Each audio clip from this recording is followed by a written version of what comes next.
ورحمۃ اللہ وبرکاتہ نحمدہ ونصلی علی رسولہ الکریم اما بعد فاعوذ باللہ من الشیطان الرجیم بسم اللہ الرحمن الرحیم رب اشرح لی صدری ویسر لی امری واحلل عقدۃ من لسانی یفقہوا قولی رب زدنی علما۔ سورہ بنی اسرائیل ہم پڑھ رہے تھے۔ آج کے لیسن کا آغاز ہم سورہ کی آیت نمبر 41 سے کریں گے۔ اللہ تبارک و تعالیٰ فرماتے ہیں، اعوذ باللہ من الشیطان الرجیم، واو اور لقد البتہ تحقیق یقیناً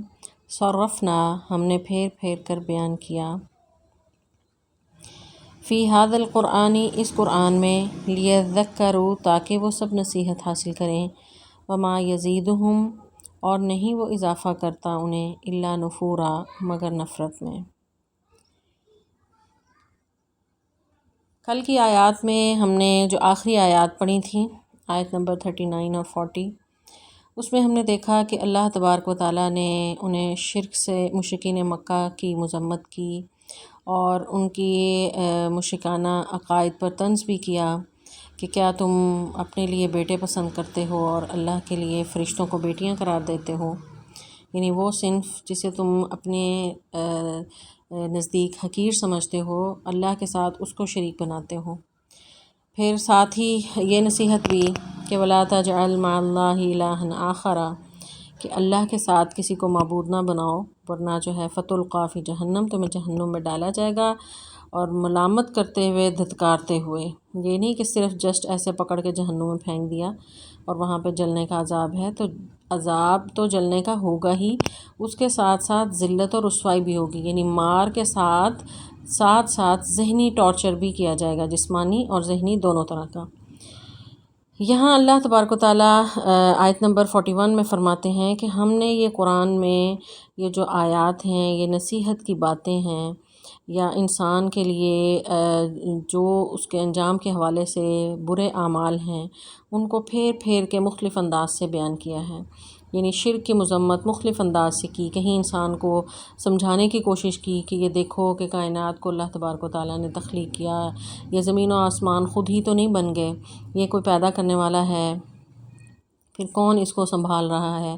پھر جو یہ بت جو ہیں یہ کوئی حیثیت نہیں رکھتے، کوئی یعنی ان کے اندر قدرت اور طاقت نہیں ہے کہ تمہیں کس طرح یہ بچا سکتے ہیں۔ تو وہ ذات جو ہر چیز کو سنبھالنے والی، ہر چیز کا خالق اور مالک ہے اور اس نظام کو چلا رہا ہے، تو اس طرح کے مختلف انداز سے یعنی پورے قرآن میں ہم دیکھتے ہیں تو توحید بنیادی نقطہ ہے پورے قرآن کا، یعنی مضمون ہے۔ تو یہاں پر اللہ تبارک و تعالیٰ جو ہے بتا رہے ہیں کہ ہم نے اس قرآن میں پھیر پھیر کر اس لیسن کو، یعنی توحید کے اس سبق کو بیان کیا ہے، لیکن مشرکین کا نفرت کا یہ عالم ہے کہ انہیں یہ نصیحت کی باتیں اثر نہیں کرتی، الٹا ان پر یہ جو ہے ان کا حال ہے کہ وہ نفرت میں مزید سخت ہو جاتے ہیں۔ وما یزیدہم الا نفورا، تو یہ جو ان کو نصیحت کرنا، یہ قرآن کی یہ جو توحید سے لبریز آیات ہیں، توحید کا یہ جو سبق ہے، اس سے الٹا وہ مزید ان کے اندر نفرت بڑھتی ہے۔ نفورا جو ہے نفرت سے ہے، نفرت اس کا معنی ہے یا دور بھاگنا، تو جتنا آپ انہیں قرآن سناتے ہیں یا انہیں توحید پر دلائل بتاتے ہیں، اتنا وہ دور بھاگتے ہیں، اور بار بار جو ہے انہیں نصیحت جب کی جاتی ہے، سنانے کی کوشش کی جاتی ہے، تو وہ اس کو سننا تو کیا، اس سے دور بھاگتے ہیں، تو ظاہر ہے پھر مانیں گے کیسے۔ آگے اللہ تعالیٰ فرماتے ہیں، قل آپ کہہ دیں، لو کانا اگر ہوتے، معہو اس کے ساتھ، آلہۃ کوئی معبود، کما یقولون جیسا کہ یہ لوگ کہتے ہیں، اذن تو تب، لبتغوا تو وہ ضرور تلاش کرتے، الی ذی العرش عرش والے کی طرف، سبیلا کوئی راستہ۔ اب یہاں پر توحید کو ایک اور انداز سے، یعنی پھر ایک ڈیفرنٹ اینگل سے اللہ تعالیٰ سمجھا رہے ہیں کہ جس طرح یہ لوگ کہتے ہیں کہ اللہ کے ساتھ یہ شریک ہیں، یہ فلاں جو ہے یہ بگڑی بنانے والا ہے، فلاں جو مشکل سے نکالنے والا ہے، فلاں جو ہے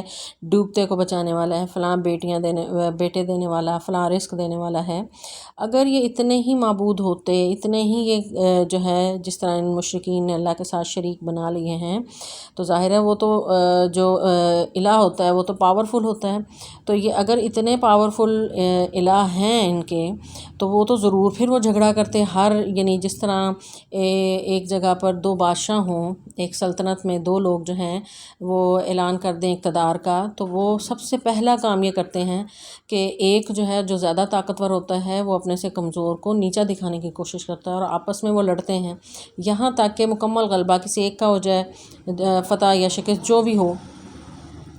تو یہی بات اللہ تعالیٰ سمجھا رہے ہیں کہ وہ جو شہنشاہ ہے پوری کائنات کا،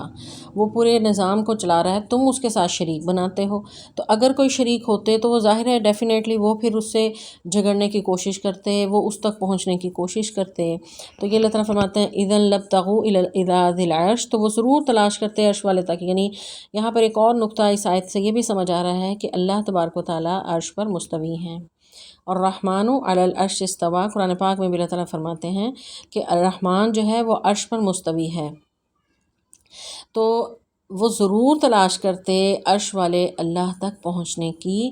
کوشش کرتے اور اس سے مقابلہ کرنے کی کوشش کرتے۔ قرآن پاک میں ایک اور مقام پر بھی اللہ تعالیٰ فرماتے ہیں، اسی بات کو مشرکین کو سمجھانے کی کوشش کر رہے ہیں کہ لو کان فیہما آلہۃ الا اللہ لفسدتا، اگر اس کائنات میں کوئی اور الہ بھی ہوتا اللہ کے علاوہ تو ضرور یہاں پر زمین میں فساد برپا ہو جاتا۔ ظاہر ہے کوئی ایک چاہتا کہ صبح سورج اتنے بجے نکلنا چاہیے، دوسرا کہتا نہیں یہاں سے، وہ ایک کہتا مشرق سے نکلتا، دوسرا کہتا نہیں مجھے مغرب سے نکالنا ہے، تو ضرور آپس میں جھگڑا ہوتا۔ تو کائنات کا نظام جو سالہ سال سے اسی طرح چل رہا ہے، ایک ہی طرح جگہ سے سورج طلوع ہوتا ہے، اس کے وہی اوقات ہیں، اسی طرح ہی مہینوں کی جو ہے وہ تبدیلی ہوتی ہے، سالوں کے سال گزر رہے ہیں۔ تو یہ تمام ایک بہترین نظام کائنات کا، ایک پرسکون نظام جو چلتا ہے، یہ اس بات کی دلیل ہے کہ اس کائنات کا الہ ایک ہی ہے۔ تو یہ بات مشرکوں کی عقل میں نہیں پڑتی۔ تو یہاں پھر وہی بات جو پچھلی آیت میں ہم نے پڑھی کہ اللہ تعالیٰ مختلف انداز سے سمجھانے کی کوشش کرتے ہیں کہ صرفنا، ہم پھر کر بیان کرتے ہیں فی ھذا القرآن، یہ بات جو ہے لیذکروا، تاکہ وہ نصیحت حاصل کریں۔ یعنی توحید کی یہ بات، یعنی توحید اتنا بنیادی عقیدہ ہے کہ اس کے بغیر انسان جو ہے یعنی اسلام پر عمل ہی نہیں کر سکتا۔ اس کی یعنی اصل ایک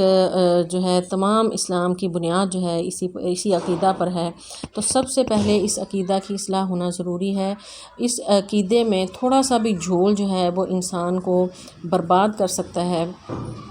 اور اس کو جہنم میں لے جا سکتا ہے۔ تو اس لیے پورے قرآن کا مرکزی مضمون یہی ہے، اور قرآن کا کوئی صفحہ ایسا نہیں جہاں پر توحید کا ذکر نہ ہو، شرک کا رد نہ ہو۔ تو یہاں پر بھی اللہ تبارک و تعالیٰ یہی بات سمجھا رہے ہیں کہ ہم نے پھیر کر ان دلائل کو بیان کیا کہ شاید کسی پر کون سا انداز جو ہے اثر کر جائے، کون سی بات اس کو سمجھ آ جائے اور وہ اس جو ہے مشرکانہ عقیدے سے باز آ جائے۔ تو یہاں پر اللہ تعالیٰ نے فرمایا کہ اگر کوئی اور الہ ہوتے، تو جس طرح کہ یہ لوگ کہتے ہیں، یعنی جو ان کی بات ہے، جس طرح ایک عام بات ہوتی ہے، تو دیکھیں کہ قرآن پاک یوں لگتا ہے کہ جیسے اللہ تعالیٰ ہم کلام ہیں۔ اگر ہم قرآن کو سمجھیں، اس کا ترجمے کو جانیں صحیح طریقے سے، تو یہی جس طرح ایک گفتگو ہو رہی ہوتی ہے، تو اللہ تعالیٰ کہہ رہے ہیں کہ جس طرح یہ کہتے ہیں کہ کوئی معبود ہیں، جیسا کہ یہ بات کہتے ہیں، تو پھر وہ عرش والے تک ضرور اب تک پہنچ چکے ہوتے۔ تو ظاہر ہے وہ خود اپنے آپ کو معبود سمجھتے ہیں، پاورفل ہیں، تو وہ تختہ الٹنے کے لیے جاتے، کوئی کوشش کرتے۔ تو جب ایسی کوئی کوشش ہوئی نہیں، تو پھر یہ سب باتیں ان کی باطل ہیں، بے حقیقت ہیں، ان کا جو ہے وہ کوئی بنیاد نہیں ہے۔ پھر آگے جو ہے یعنی اس کو سم اپ کرتے ہوئے بات کو اللہ تعالیٰ کہہ رہے ہیں سبحانہ، وہ پاک ہے، وتعالی، اور بلند ہے۔ تعالی ہم کہتے ہیں اللہ تعالی، یعنی اللہ وہ جو بلند ہے، اعلیٰ یعنی بلند۔ تو سبحانہ وہ پاک ہے، وتعالی اور وہ بلند ہے، عما اس چیز سے جو یقولون جو وہ کہتے ہیں، علواً بلند، کبیرہ بہت زیادہ، علواً بھی بہت بلند کو کہتے ہیں، لیکن ساتھ مزید اس میں سٹریس پیدا کرنے کے لیے، زور دینے کے لیے بات میں کبیرہ کی مزید جو ہے وہ صفت اس کے ساتھ لائی گئی ہے کہ وہ بہت ہی زیادہ بلند ہے۔ تو وہ یہ سب جو مشرکین یہ باتیں کرتے ہیں، کبھی فرشتوں کو اللہ کی بیٹیاں کہتے ہیں، کبھی بتوں کو اللہ کا شریک ٹھہراتے ہیں، جو بھی یہ کرتے ہیں، تو اللہ تعالیٰ کو ان باتوں سے کوئی پرواہ نہیں، وہ ہر طرح سے پاک ہے، بے حد بلند بلند ہے، اسے کوئی فرق نہیں پڑتا اگر کوئی شرک کرتا ہے، اگر پوری کائنات بھی اس کام پہ لگ جائے اللہ کو پھر بھی فرق نہیں پڑتا، اگر ساری کائنات بھی شرک کو چھوڑ کے اہل توحید ہو جائیں اللہ کو پھر بھی فرق نہیں پڑتا۔ وہ اتنی عظیم ہستی ہے، وہ اتنا بڑا ہے، وہ اتنا ہی اعلیٰ ہے، علواً کبیرہ، وہ سب سے بڑا ہے، سب سے بلند ہے، وہ ہر چیز سے بے نیاز ہے، وہ خود مختار ہے، وہ مالک ہے، وہ حاکم ہے، اسے کسی کی کوئی پرواہ نہیں، جو چاہے کوئی جو کرتا ہے تو وہ اپنا نقصان کرتا ہے۔ تو یہ بات اللہ تعالیٰ سمجھا رہے ہیں کہ اگر کر رہے ہیں شرک، مشرکین یہ عقیدہ اور نظریہ رکھتے ہیں، اللہ کے ساتھ دوسروں کو جو ہے وہ حاجت روا مانتے ہیں، ان سے اپنی مشکلات جو ہے وہ حل کرنے کے لیے امیدیں رکھتے ہیں، تو اس سے اللہ کو کوئی فرق نہیں پڑتا۔ ظاہر ہے جس کو ضرورت ہے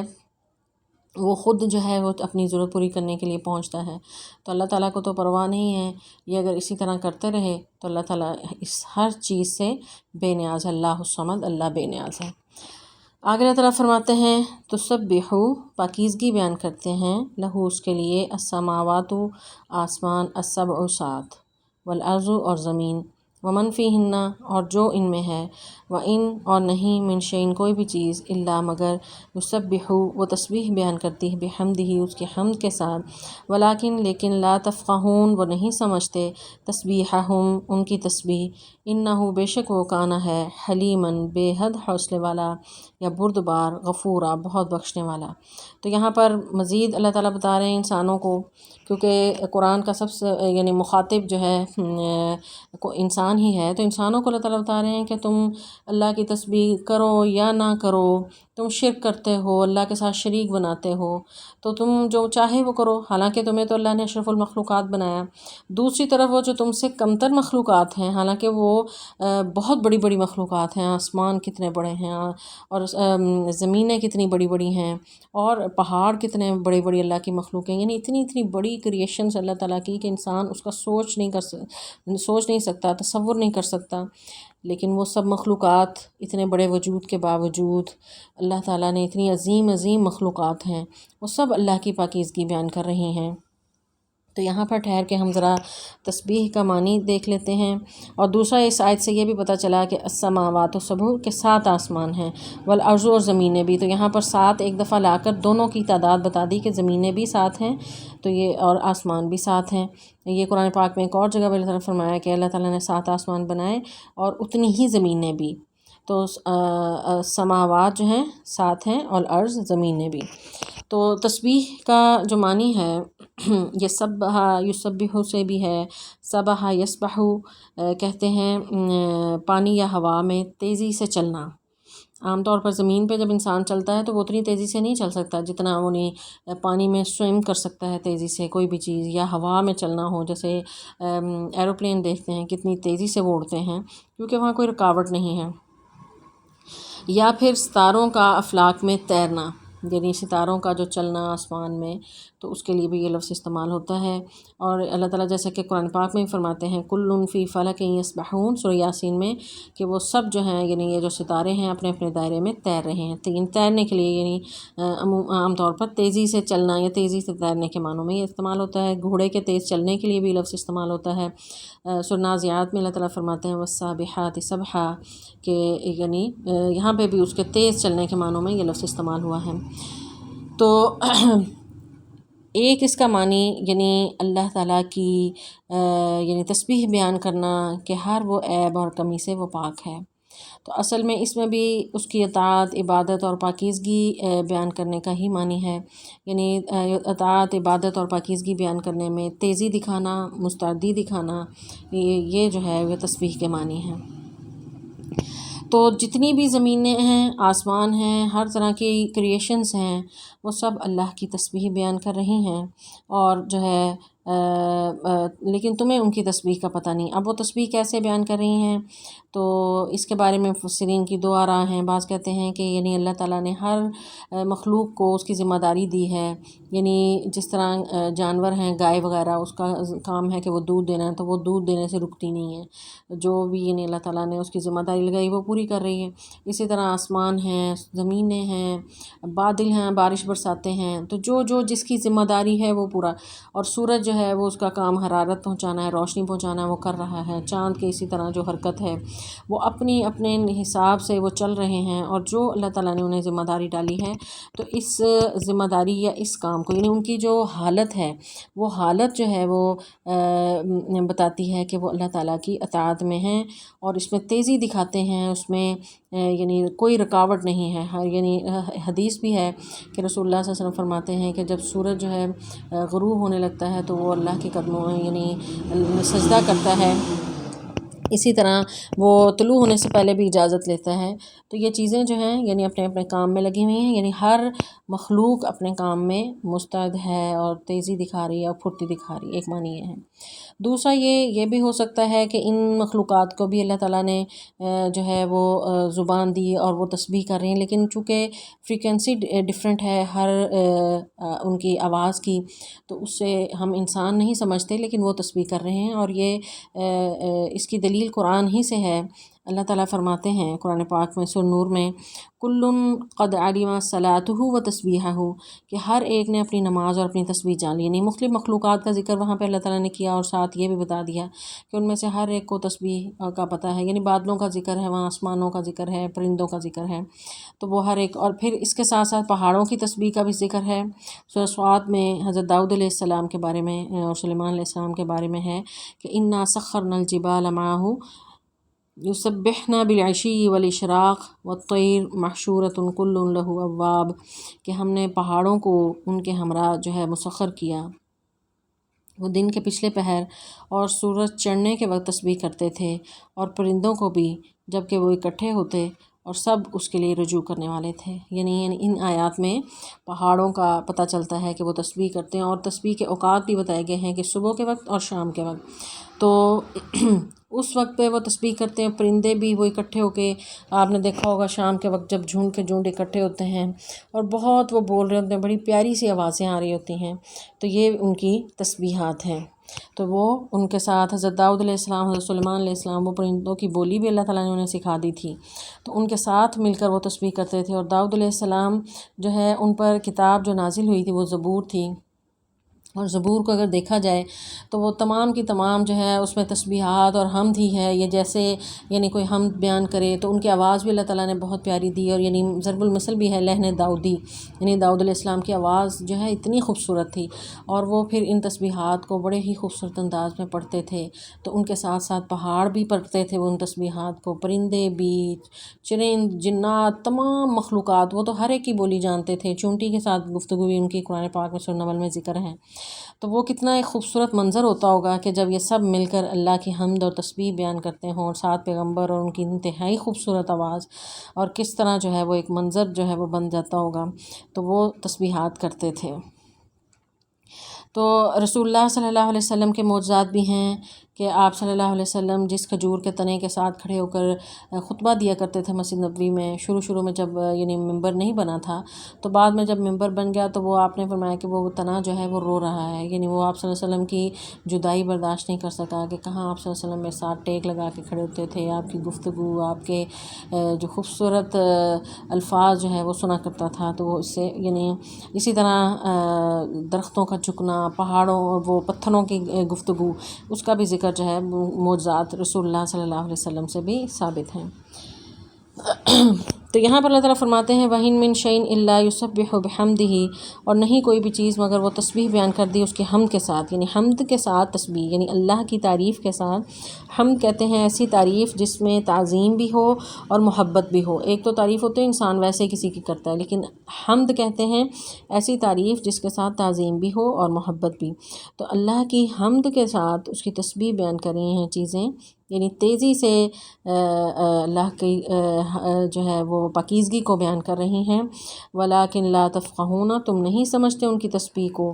پھر ساتھ اللہ تعالیٰ انسان کو تسلی بھی دے رہے ہیں کہ تم سے اگر کوئی کوتاہی ہو گئی، گستاخیاں، وہ نافرمانیاں معاف کرتا ہے، وہ اپنی قدرت رکھنے کے باوجود تم سے درگزر کرتا ہے، تم پر عذاب نہیں بھیجتا۔ إِنَّهُ كَانَ حَلِيمًا غَفُورًا، وہ بہت ہی بردبار اور بہت بخشنے والا ہے، وہ اگر اس کا یہ حلم اور یہ غفار کی جو اس کی صفت ہے یہ صفات نہ ہوتی تو کب کا تمہارا کام تمام ہو چکا ہوتا، کہ جس طرح تمہیں اس نے اشرف المخلوقات بنایا اور تمہیں اتنی نعمتیں عطا کیں، اور تم اس کی اگر جس طرح جو ہے کوتاہی کرتے ہو اس کی حمد و تسبیح میں اور اس کی عبادت کرنے میں، تو وہ تمہارا کام کب کا تمام کر چکا ہوتا، لیکن وہ ان صفات کی وجہ سے تم پر رحم کیے ہوئے ہے۔ آگے اللہ تعالیٰ فرماتے ہیں وَإِذَا قَرَأْتَ الْقُرْآنَ، اور جب آپ پڑھتے ہیں، یہ نبی صلی اللہ علیہ وسلم مخاطب ہیں کہ اے نبی صلی اللہ علیہ وسلم، اذا قرأت، جب آپ پڑھتے ہیں، القرآن، قرآن کو، جعلنا، ہم ڈال دیتے ہیں، بینک، آپ کے درمیان، وبین الذین، ان لوگوں کے درمیان، لا یؤمنون، نہیں وہ سب ایمان لاتے، بالآخرۃ، آخرت پر،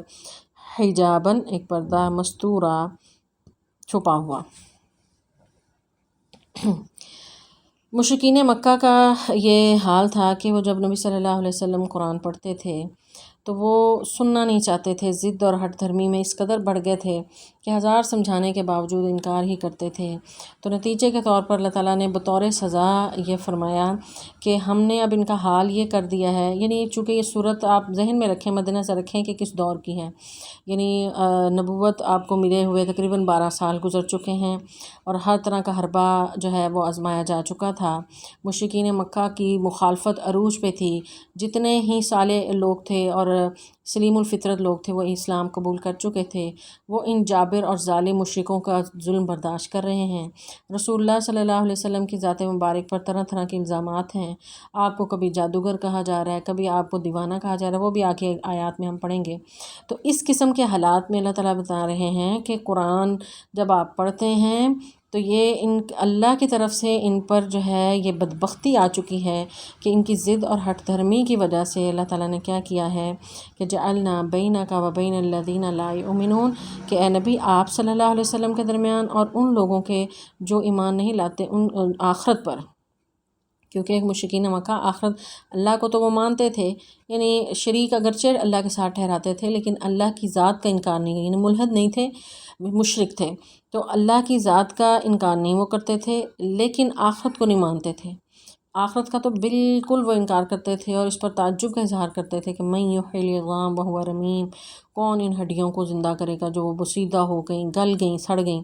تو انہی کے بارے میں اللہ تعالیٰ ذکر کر رہے ہیں، وہ جو آخرت کو نہیں مانتے، تو ان پر اللہ نے بطور سزا کیا کیا ہے، حجاب، ایک پردہ بنا دیا، مستورہ، چھپا ہوا، یعنی ایک گہرا پردہ جو ہے وہ حائل کر دیا ہے، اور اس پردے کی وجہ سے یہ بات سننے سے محروم ہو چکے ہیں، قرآن کی تاثیر جو ہے ان پر اثر نہیں کرتی، یہ اس وجہ سے جو ہے یعنی ان بدبختوں پر اللہ تعالیٰ نے پردے حائل کر دیے ہیں۔ تو جو بھی نصیحت کی بات کو نہیں سنتا، اس قرآن سے غفلت اختیار کرتا ہے، تو ایسے لوگوں کو اللہ کی طرف سے بطور سزا یہ ان کو جو ہے وہ ان کے ساتھ معاملہ اللہ تعالیٰ فرماتے ہیں کہ انہیں قرآن سمجھ ہی نہیں آتا، یعنی ایسے اوپر سے گزر جاتا ہے، اللہ تعالیٰ جو ہے ان کے درمیان ایک پردہ حائل کر دیتے ہیں۔ اس آیت کا ایک مفہوم مفسرین یہ بھی بیان کرتے ہیں کہ رسول اللہ صلی اللہ علیہ وسلم جب قرآن پڑھتے تھے تو کفار کی طرف سے نقصان پہنچانے کا بھی ظاہر اندیشہ ہوتا تھا، وہ تو ویسے ہی قرآن سے بہت زیادہ انہیں جو ہے تکلیف ہوتی تھی، سننا نہیں چاہتے تھے، تو اس وقت جو ہے آپ صلی اللہ علیہ وسلم کو نقصان سے بچانے کے لیے اللہ تبارک و تعالیٰ پردہ حائل کر دیتے تھے تاکہ وہ ان کی طرف سے آپ کو کوئی نقصان نہ ہو۔ یعنی ایک معنی پچھلا ہم نے یہ پڑھا تھا کہ کافروں کے کانوں پر پردہ اللہ تعالیٰ ان کی آنکھوں پر ڈال دیتے کہ نصیحت کی بات نہ سن سکے، تو دوسرا معنی اس آیت کا ہم یہ بھی کر رہے ہیں، یعنی مفسرین یہ کرتے ہیں کہ اللہ تعالیٰ آپ صلی اللہ علیہ وسلم ان کافروں کے درمیان ایسا پردہ کر دیتے تھے کہ جس کی وجہ سے وہ کافر آپ کو نقصان نہ پہنچا سکیں۔ اور اس کی دلیل اسماء بنت ابی بکر بیان کرتی ہیں کہ جب سورہ لہب اتری تو ابو لہب کی بیوی ام جمیل بڑے جوش سے ہاتھ میں پتھر پکڑا ہوا، یعنی انہیں برداشت نہیں ہوتا تھا کہ قرآن سر عام پڑھا جائے، وہ کہا کرتے تھے کہ ان کو اجازت نہ دو کہ قرآن پڑھا جائے، کیونکہ ہماری تو عورتیں اور بچے، یعنی ظاہر ہے قرآن کے یعنی ایسی اللہ تعالیٰ نے تاثیر رکھی، لوگ لپک کے آتے تھے، سمجھتے تھے، حق بات کو تو لوگ پہچان جاتے ہیں، تو انہیں بڑی تکلیف ہوتی تھی، تو وہ غصے میں پتھر لے کے آئی اور آپ صلی اللہ علیہ وسلم سے کہہ رہی تھی مزممن ابینا و امرہ عصینا و دینہ قلینا، کہ ہم یعنی رسول اللہ صلی اللہ علیہ وسلم کو نعوذ باللہ وہ بدبخت عورت جو ہے یعنی نفرت میں محمد کی بجائے، محمد کا معنی تعریف کیا گیا تو مزمم کہتی تھی، نعوذ باللہ نعوذ باللہ، کہ جس کی مذمت کی جائے تو کہتی تھی مزمم کو ہم نہیں مانتے، یعنی رسول اللہ صلی اللہ علیہ وسلم کو، اور اس کے حکم کی نااطاعت کرتے ہیں اور اس کے دین سے ہم دشمنی رکھتے ہیں، یعنی کھلم کھلا وہ اعلان کرتی تھی۔ تو رسول اللہ صلی اللہ علیہ وسلم خانہ کعبہ میں بیٹھے ہوئے تھے، جب وہ اس طرح کرتے ہوئے آئی تو ابوبکر صدیق رضی اللہ تعالیٰ عنہ آپ کے ساتھ تھے، تو انہوں نے ظاہر انہیں فکر ہوئی کہ کس انداز سے ایسے لپک کے آ رہی اور پتھر ہاتھ میں کو نقصان پہنچائے گی، تو انہوں نے کہا کہ یا رسول اللہ یہ عورت آپ کی طرف آ رہی ہے، مجھے خوف ہے کہ یہ آپ کو دیکھ لے گی اور نقصان پہنچائے گی، تو آپ نے فرمایا کہ یہ مجھے ہرگز نہیں دیکھے گی، اور پھر آپ نے اس کے اس رویے سے اور اس کے اس حملے سے بچنے کے لیے قرآن کی چند آیات پڑھیں، اور ان میں سے ایک یہ آیت بھی تھی یہ کہ وَإِذَا قَرَأْتَ الْقُرْآنَ جَعَلْنَا بَيْنَكَ وَبَيْنَ الَّذِينَ لَا يُؤْمِنُونَ بِالْآخِرَةِ حِجَابًا مَسْتُورًا، تو بہرحال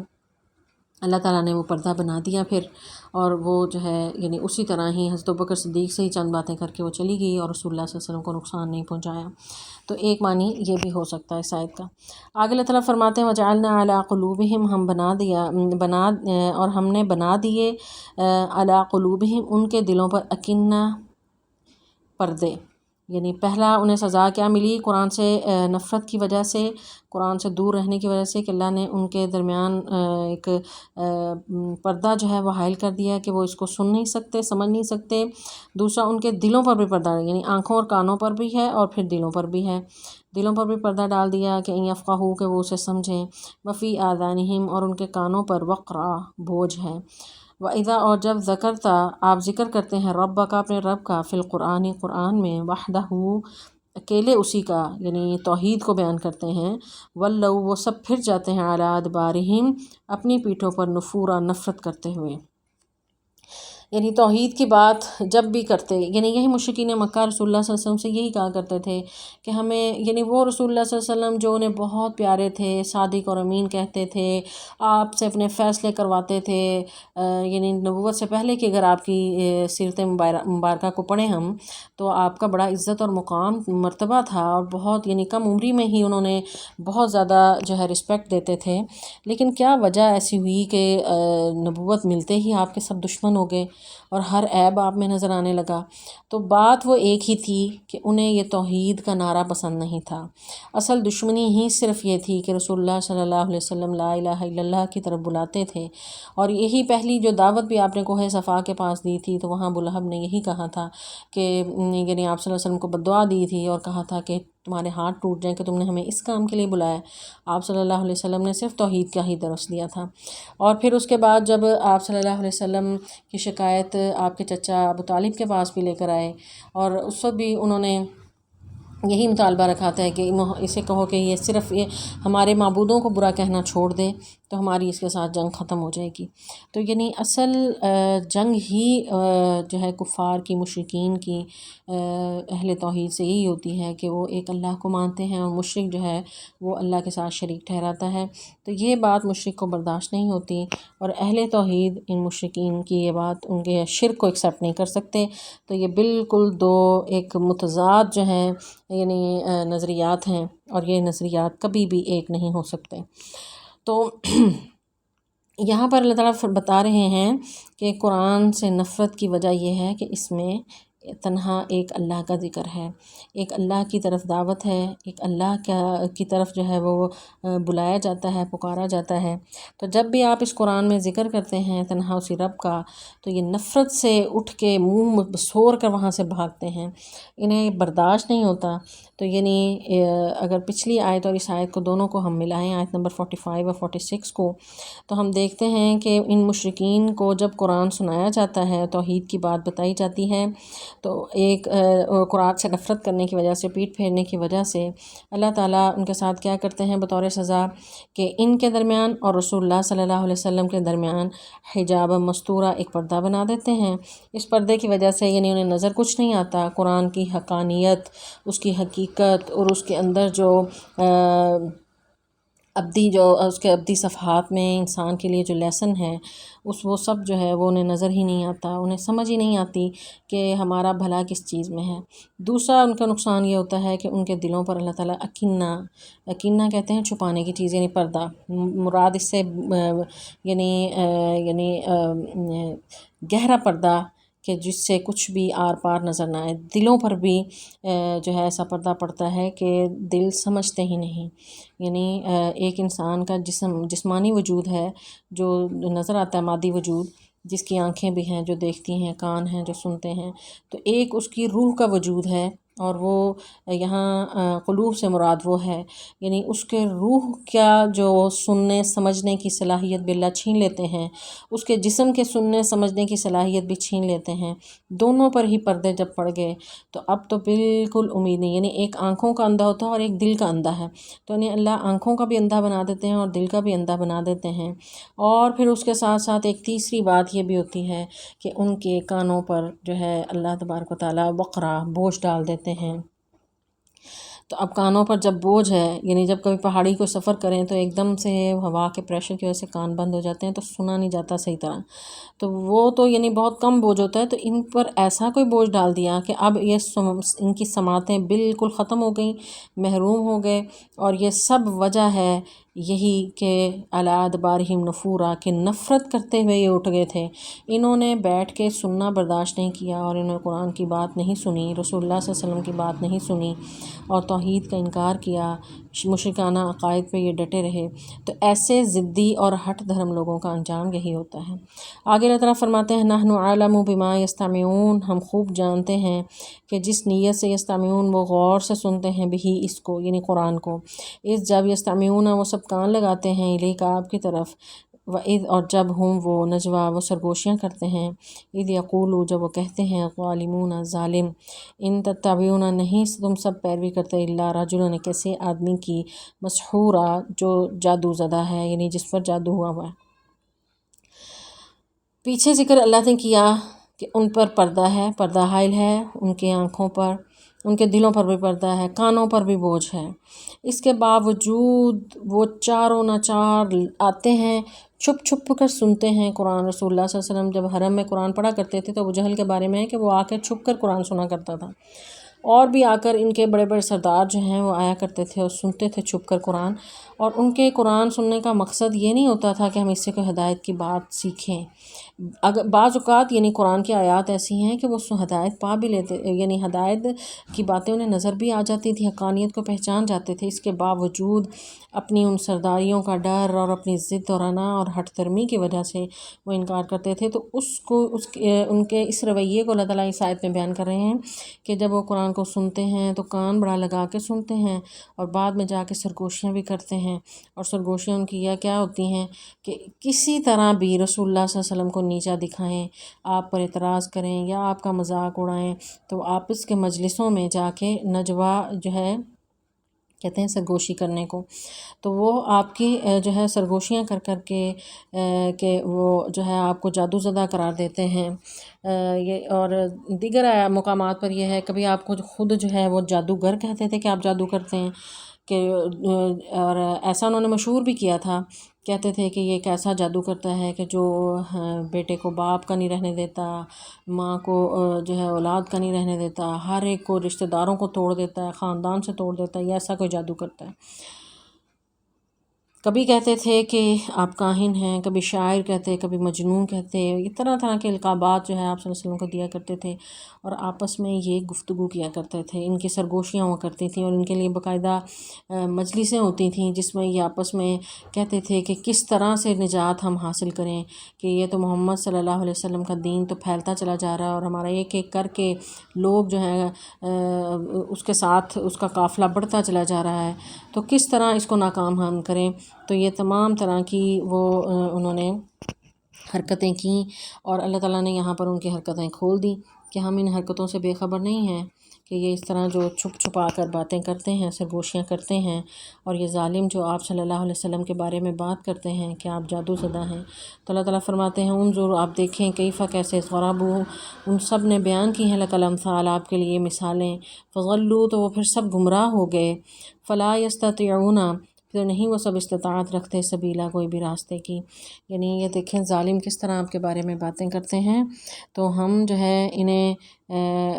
ایسا ہم نے بنا دیا ہے کہ اب یہ کوئی بھی راستہ ان کے لیے کھلا نہیں ہے، کوئی راہ نہیں رکھتے کہ یہ حق بات کو قبول کریں. ہم نے ان کے دلوں پر بھی پردہ ڈال دیا، ان کے کانوں پر پردہ، آنکھوں سے بھی دیکھنے سے محروم ہو گئے، کان ان کے بوجھ والے بن گئے. تو یہ جو ہے ان کا انجام ہوا. تو یہ دیکھیں کہ ظالم کیسی مثالیں آپ کے بارے میں، اور انہیں یعنی اندازہ نہیں کہ یہ کتنی بڑی بات جو ہے آپ صلی اللہ علیہ وسلم کے بارے میں کر رہے ہیں، اور کس ہستی کے بارے میں یہ اتنی بڑی بڑی گستاخی والی باتیں کر رہے ہیں. انظر کیف ضربوا لک الامثال، دیکھیں کہ یہ آپ کے لیے کیسی کیسی مثالیں دیتے ہیں. جادوگر کہتے ہیں تو جادوگر کوئی ایسا ہوتا ہے. خود ان کے سمجھدار لوگ جو تھے وہ کہتے تھے کہ ہم نے جادوگر دیکھے ہیں، ایسے جادوگر نہیں ہوتے، اور نہ یہ اس پر جادو ہوا ہے. اور یہ یعنی جادو جس پر ہو جائے وہ تو عقل کی بات ہی کوئی نہیں کرتا، اور یہ اس قدر دانا اور سمجھ والی باتیں کرتا ہے. تو یہ ایسا تو کوئی نہیں ہے، نہ یہ کاہن لگتا ہے، نہ یہ شاعر لگتا ہے، نہ یہ مجنون لگتا ہے. یہ سب متضاد باتیں خود ہی کر کے خود انہیں پتہ تھا کہ ہم یہ سب جو ہے ٹامک ٹوئیاں مار رہے ہیں. تو یہ کیسے امید کی جا سکتی ہے کہ یہ جو ہے انہیں حق کا راستہ مل سکے. فضلوا، تو وہ خود بھی گمراہ ہو گئے، اور نہ جو ہے یہ انہیں اللہ تعالیٰ نے اس حق بات کے قبول کرنے سے ہی محروم کر دیا. وقالو، انہوں نے کہا اذا کننا، کیا جب ہم ہو جائیں گے اغواما ہڈیاں، ورفاتا اور ریزہ ریزہ. رفاتا جو ہے رفاتا یرفتو سے ہے، اور اس کے معنی یہ ہے ریزہ ریزہ ہونا، یعنی چورا چورا کوئی ہو جانا. تو ہڈیاں جب انسان زمین میں دفن کر دیا جاتا ہے تو اس کے بعد کچھ عرصے کے بعد اس کی بالکل جسم گل سڑ جاتا ہے، اور اس کے بعد وہ چورا چورا ہو جاتا ہے. تو وہ کفار یہ کہتے تھے کہ آئینہ لمبعوثون، کیا ہم واقعی اٹھائے جانے والے ہیں خلقاً جدیدہ، نئی پیدائش میں، کیا ہم دوبارہ سے پیدا کیے جائیں گے. تو یہ بات ان کفار کو سمجھ نہیں آتی تھی. اسی وجہ سے یہ انکار کرتے تھے. دنیا میں انسان جو ہے انسان کا بندہ بن کے تب ہی رہ سکتا ہے جب اسے امتحان کا ڈر ہو. تو انہوں نے اس ڈر اور خوف سے ہی اپنے آپ کو آزاد کر دیا تھا کہ کوئی دوبارہ زندگی نہیں ہے، بس یہی زندگی ہے، جس طرح جینا جی لو، جو چاہے کرو، آزادانہ جیو، جو یعنی انجوائے کرنا یہیں پر کر لو. اور انہوں نے آخرت کا ویسے ہی انکار کر دیا، اور اس چیز کو تسلیم ہی نہیں کرتے تھے کہ انسان دوبارہ بھی زندہ کیا جا سکتا ہے. تو حقیقت یہ تھی کہ انہوں نے اللہ کی شان کو، اس کی قدرت کو پہچانا ہی نہیں کہ وہ ذات جو مٹی سے آدم کو تخلیق کر سکتی ہے، وہ ذات جو حقیر پانی سے ایک انسان کو بنا سکتی ہے،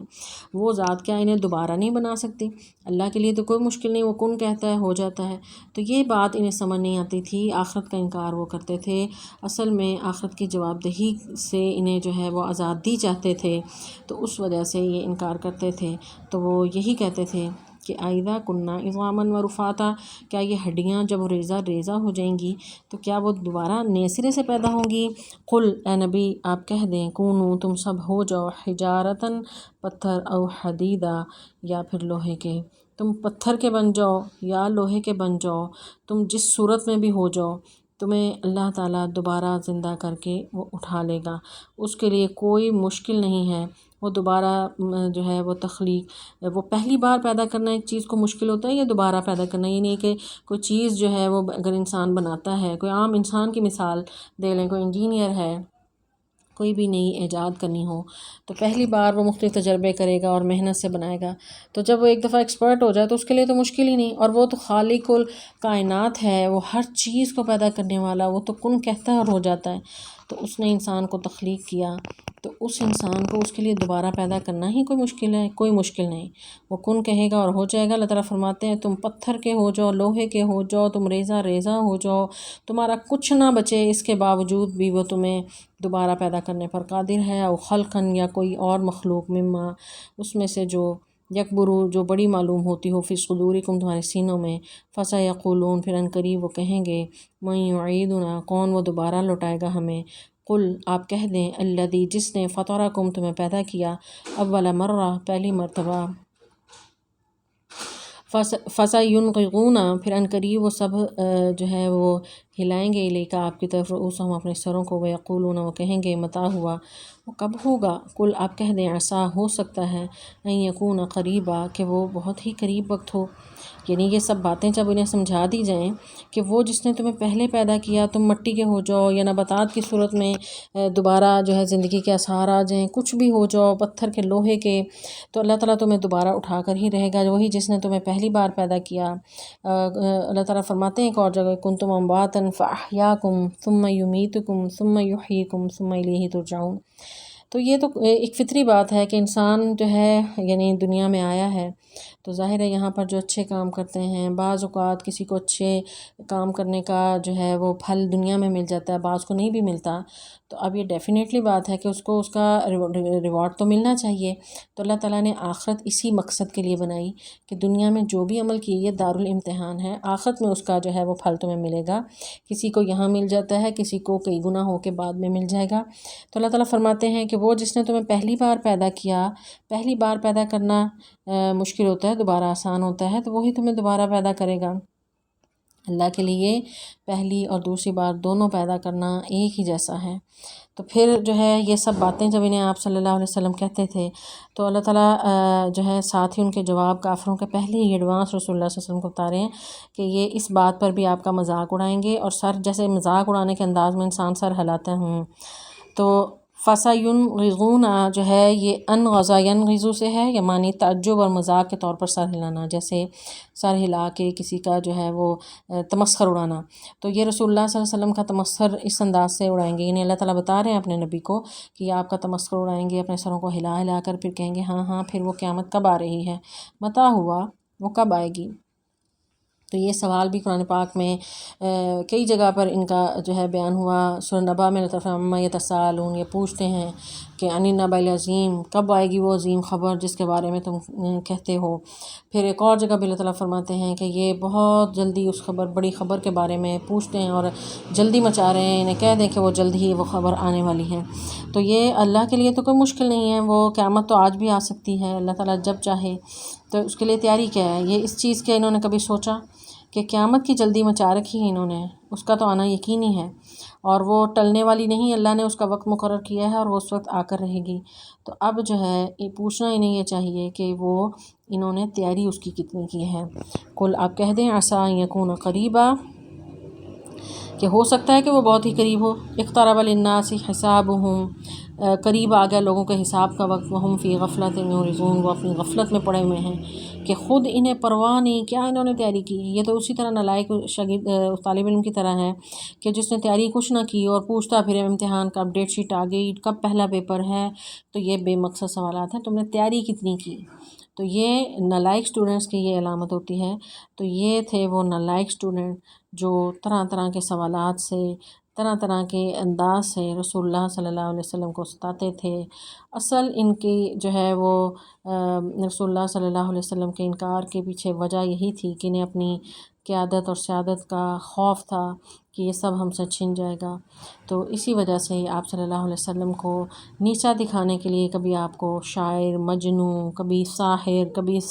جادو زدہ، اس طرح کے الزامات جو ہے آپ صلی اللہ علیہ وسلم پر لگاتے تھے۔ تو آپ صلی اللہ علیہ وسلم کو اللہ تبارک و تعالیٰ نے ان آیات میں سمجھایا ہے، تسلی بھی دی ہے، اس کے ساتھ ساتھ توحید کے مضمون کو بہت ہی خوبصورت انداز میں اللہ تعالیٰ نے ان آیات میں بیان کیا، شرک کا رد کیا، مشرکین کے رویے کو بتایا کہ اس وقت کا مشرک بھی اسی طرح اگریسو ہوتا تھا، مذاق اڑانے کے انداز میں، بات نہ سننے، یعنی قریب آنا ہی نہیں، جب آپ بات سننے کو تیار نہیں تو آپ سمجھیں گے کیسے۔ تو آج بھی یہی انداز اور یہی رویہ ہے، جو یعنی چاہتا ہی نہیں حق قبول کرنا، تو اس کو حق کیسے مل سکتا ہے۔ اس کے لیے آپ کو تھوڑا اپنے دل میں نرمی لانی ہوگی، اور جو ایک خول ہے اپنے ارد گرد، اس خول سے نکل کے اپنی آنکھیں کھولنی پڑیں گی، قرآن کو خود پڑھنا اور سمجھنا پڑے گا، تو پھر ہی یہ سب باطل پردے جو ہیں وہ ہٹیں گے اور حق بات جو ہے وہ سمجھ آئے گی۔ اللہ تعالیٰ سے دعا ہے کہ اللہ تعالیٰ ہمیں قرآن کی حقانیت کو سمجھنے کی توفیق عطا فرمائے اور اس پر عمل کرنے کی توفیق دے۔ والسلام علیکم ورحمۃ اللہ وبرکاتہ۔